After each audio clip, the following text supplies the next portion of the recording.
the true foundation of using the halo trainer. I think that's how we need to address the core: is anterior, posterior, lateral, rotary. In the elevated bridge series with the halo trainer, you'll notice that we start midline so that there's equal weight distribution on the legs. This evaluates people's anti-extension and anti-rotation capacity. It's a nice test to see where somebody is, and it's creating an anti-rotation for the core muscles.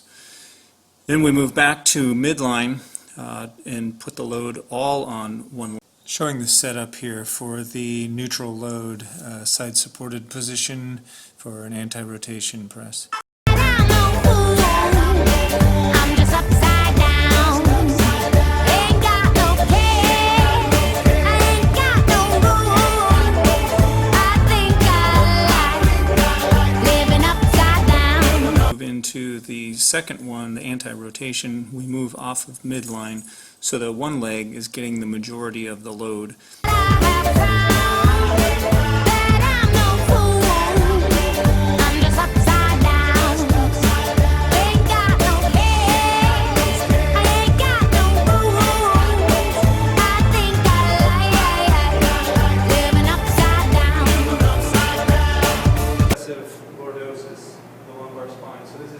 Extension exercise.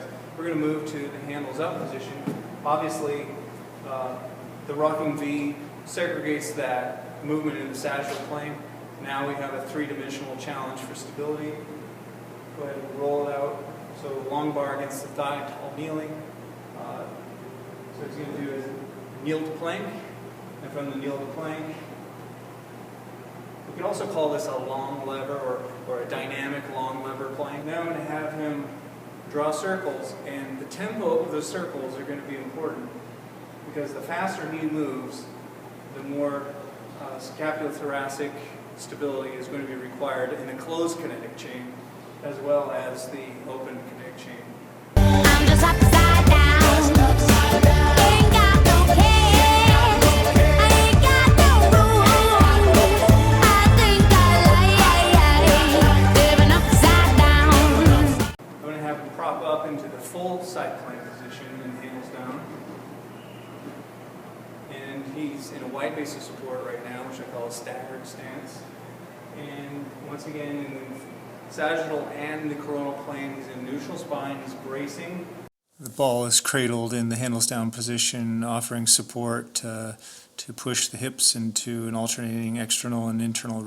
Here's a scapular stability exercise with and without the halo trainer. Starting without the halo trainer with a considerable load in the half kneeling position.